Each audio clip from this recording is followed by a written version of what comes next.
am John Becker from Dundas, Minnesota, and I've been farming here all of my life on this farm. I've been cover cropping since the fall of 2012, and in 13 we had some prevent plant years, so I did more cover cropping that year, and I kind of saw the benefits of cover cropping, and I kind of wanted to take it all to the next step. And I was talking to Dave, and he said, I think strip till would be a good fit. And so I had a chance to lease this machine that's behind us. And it seems to be, I've only did about 60 acres with it so far. I really like the job it's doing, much more than a digger or conventional tillage like we used to do. It leaves a nice little path to plant into, and it's mellow, and it really works up nice. And I have my nitrogen just in a small narrow band, and I come back with the corn planter and I put on my liquid P&K underneath the seed row, and that's been working out very well so far. And Dave has been a big help in having me experiment with this. Basically, it's an experiment for me for this year. I want to get away from tillage.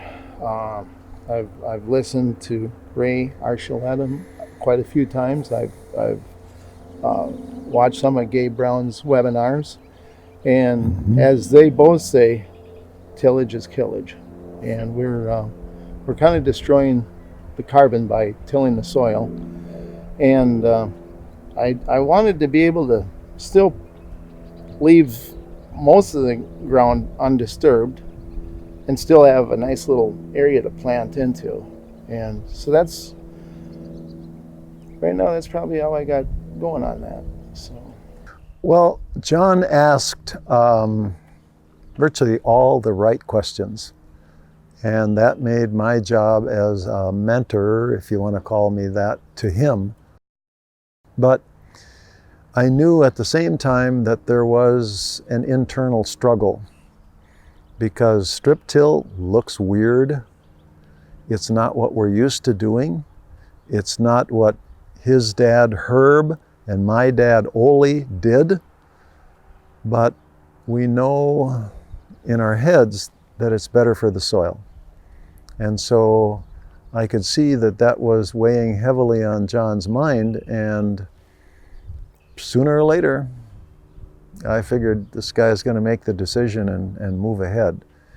And in the meantime, we had to discuss ways to facilitate making the shift, buying a new machine, leasing a machine. What are the government programs that are available? What part of his equipment complement that he has, this beautiful equipment that he keeps, what part of that can he sell off and get rid of? And I think the first thing we decided was your rock picker, wasn't it? I think so. Dave said he'll come pick rock. No, so I don't need one. No, I'm too old to pick rock. I've done enough of that. So it was a treat to watch the process unfold with John. I've done it with quite a few other farmers, and everybody's journey is different, and that's the way it was with John. Well, I've been no-tilling my soybeans and the corn stalks now for about 3-4 years, so I knew that worked. Last year I just dipped my toes into doing some no-till corn into bean stubble.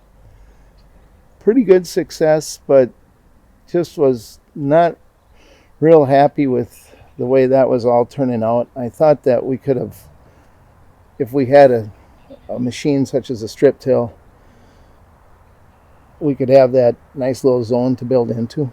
And that is probably one of the things that led me to that, and talking with both Dave and Mike Peterson, who also is a strip tiller from the Northfield area.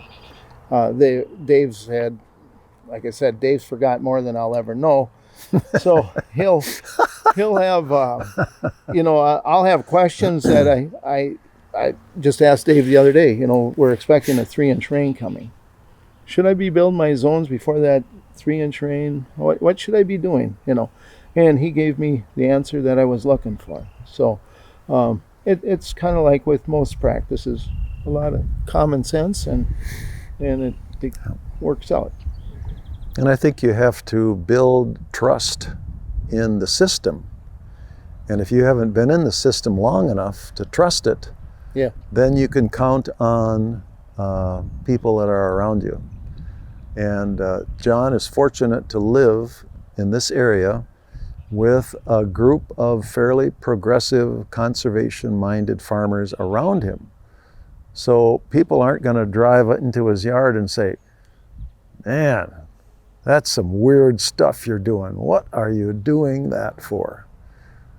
They understand what John's doing, and right now he's out in front of the pack. Last fall, I was going to hire the local co-op to strip till for me, and due to the cold, wet fall and winter set in faster than they could get it done, and so it wasn't done. And since then, they let the lease go back. And then I decided that, well, I asked Dave, and Dave says, well, why don't you talk to the Soil Warrior people, see what they have to say. And I did, and I mean, within a short period of time, they built this machine in a week. I made the decision, I think it was about the 30th of April, and by the 8th they were bringing it out here. And it was complete, built, and I mean, it was not sitting on their lot, nothing. They went to work. And yeah, like David mentioned before, I and 6 other guys have gone together, formed this small little independent group. And we buy our seed together, and we hire a plane to have it flowing on, and we bounce ideas off of each other. Mm-hmm. What's working for you? What's working for you? Or this didn't quite work, or whatever.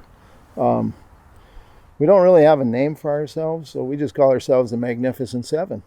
So, work for Yul Brenner in Hollywood. So if I want to join, you won't call it the it'd be Magnificent. We got to get a few more guys. That way we can call it the Magnificent 12. So. Yeah. So, but no, it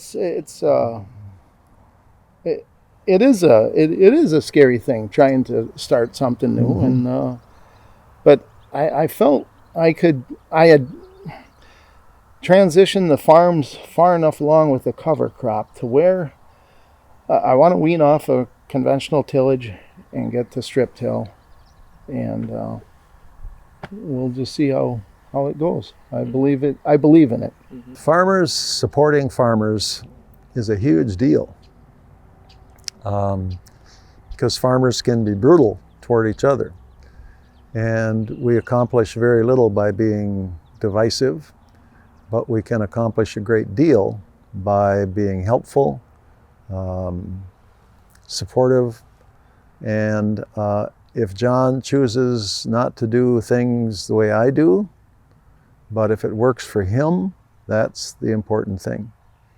And you mentioned being a scary thing, this being year number 1. And this is year number 15 for me. And year number 1 was scary. Year number 15 is scary. It's scary all the time. And that's the nature of farming. But I think that